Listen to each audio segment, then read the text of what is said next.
Hello, and welcome to the No Wrong Notes podcast, a show hosted by me, Veronica Kokos, holistic voice teacher and singer just like you. Grab a cup of tea, relax, and sit back as we discuss all things singing technique, mindset tips, and more so you can show up as the most confident and creative singer you can be. Hey y'all, and welcome to another episode of No Wrong Notes. This episode, of course, is all about how to stay sane when you can't sing, how to not lose your mind when you can't sing.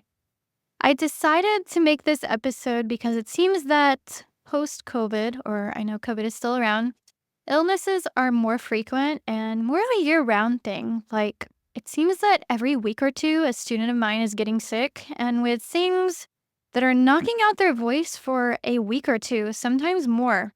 And while I'm not here to speculate on why people seem to be getting sick more often, doctors and immunologists know more about that than I do, and it could just be something that I'm perceiving. I am here, though, to provide some thoughts on how you can keep your sanity intact when your voice is not working the way it normally does, especially since we're technically going into the winter cold and flu season. And this episode goes not only for people who might be sick or recovering from illness, but also for people struggling with vocal injuries. Of course, I'm not a doctor nor a speech language pathologist, so I can't diagnose or treat vocal injuries. But I am out here to offer up some ideas for how to handle things from a mental perspective.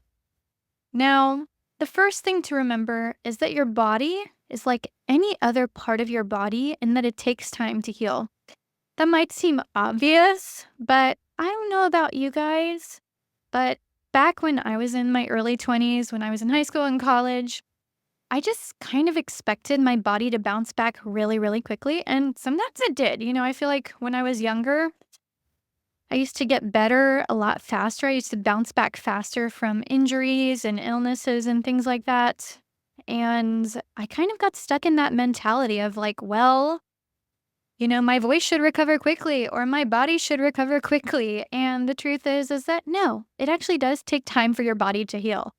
So in case your mindset is kind of like mine was, where you just kind of expect your body to spontaneously heal, if you were like, my mindset was, this is a reminder that it takes time for your body to heal. If you hurt your arm, your ankle, or another part of your body, would you expect to be back at 100% within a day or two? Probably not. While not every injury or illness takes weeks to heal, it of course depends on the severity of what you're experiencing. But to expect that you can just push through any vocal injury or respiratory illness is just plain foolish. In fact, to push through an illness or injury can actually make things worse.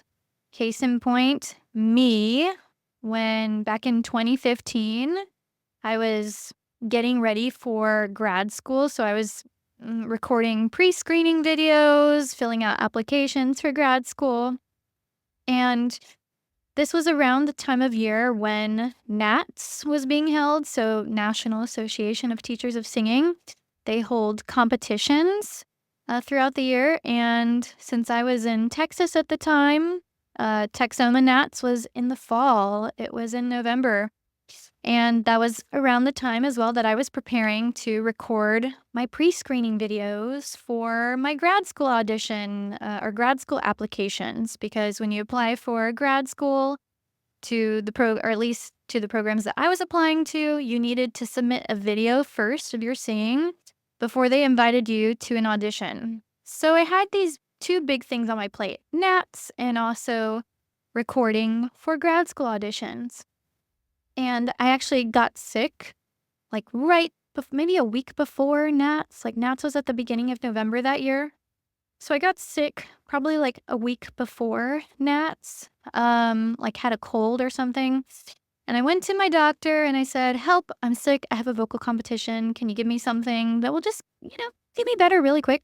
And he gave me some steroids and I was fine. I bounced back so quickly. But there was a rebound to those steroids that I took. I was fine for my Nats audition or whatever. And I think I ended up auditioning for some summer programs or something at Nats that year. So all of that went fine. Nats went great.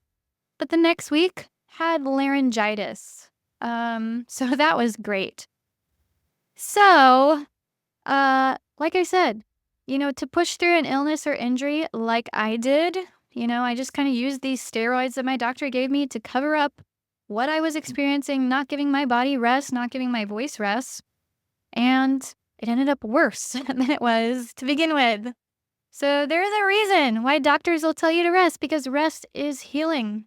In resting your voice, you're literally giving your body the time to do things like fight infections and reduce inflammation. And I don't know why people think they can just push through physical obstacles when it comes to their voice. I don't know why I had that thought. I wonder if it's because, our voice is internal versus external and we can't see it. And so we don't equate it to being like any other body part that we can see, like our wrist or legs that need rest when it's injured. Either way, that's just me speculating, but either way, you are doing something when you're resting your voice. You're literally giving the body the space it needs to recover. So embrace patience and let your body do the work it knows how to do.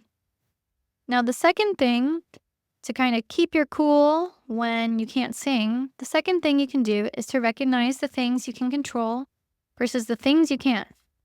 And I come back to this all the time in my daily life, in my singing life. What can I control and what can I not control?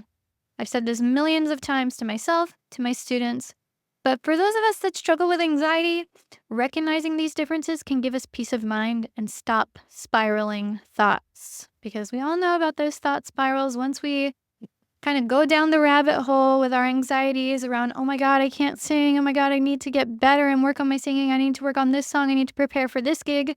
We can really easily get into that spiral. So going back to the things you can control versus what you can't control.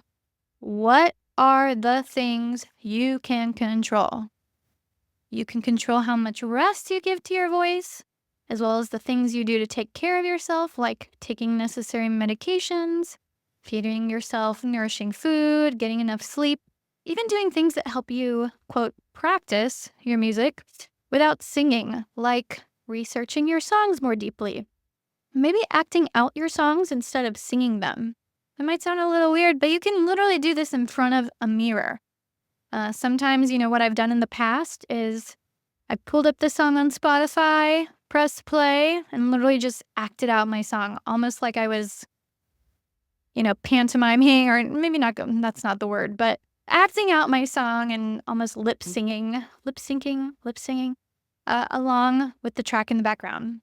So those are just some ideas for things that you can control. However, you can't control the timeline when it comes to knowing when your voice will be 100%.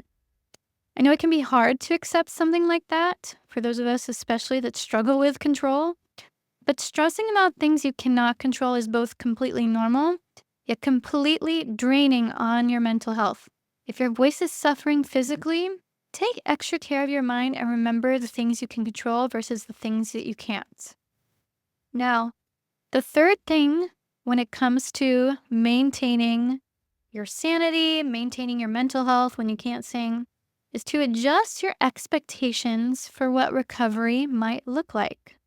Some singers bounce back in a few days or so, but for others, it can take weeks.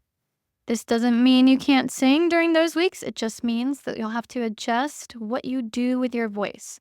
For example, let's say you get sick and are feeling better within the week, but you have a lingering cough that's keeping your voice from being 100%, and you're still feeling a little fragile vocally. Just like you'd have to ease back into regular movement following a broken bone using physical therapy, you want to ease back into singing using more therapeutic exercises without going too hard. This is where SOVT, like straw exercises, lip trills, and other exercises come in handy. With one of my students, who is an older student who was recently sick with laryngitis, following his illness and following a break from lessons of a week or two, we eased back into singing with a lot of SOVT type exercises. So lots of lip trilling, open mouth humming, and other exercises to help him transition back to singing on vowels.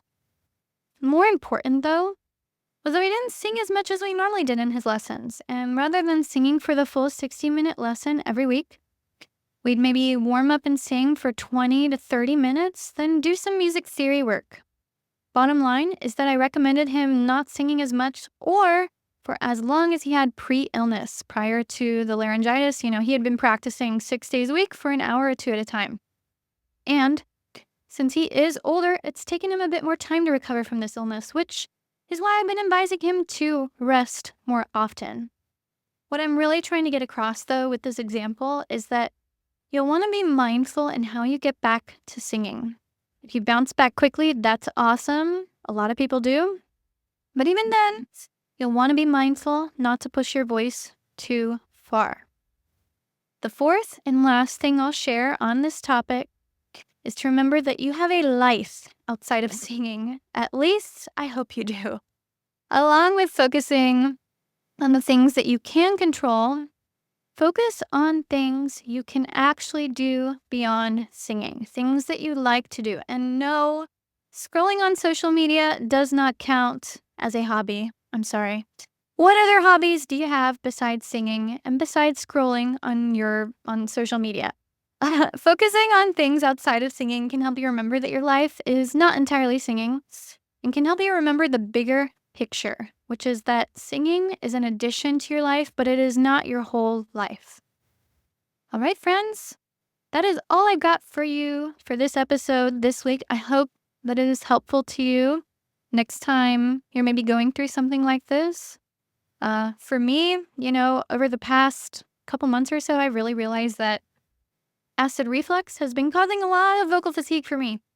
And so keeping these things in mind as I take things day by day, adjusting my diet, being mindful of how I use my voice as it recovers, keeping these things in mind has been really helpful, and I hope that they're helpful to you too. If you liked this episode, I ask that you leave a 5-star rating review if you feel so inclined. If you want to work with me, I highly recommend the Curious Singer membership. You can check that out. The link is in the show description. Of course, follow me on social media for more singing content. And in the meantime, happy singing, y'all.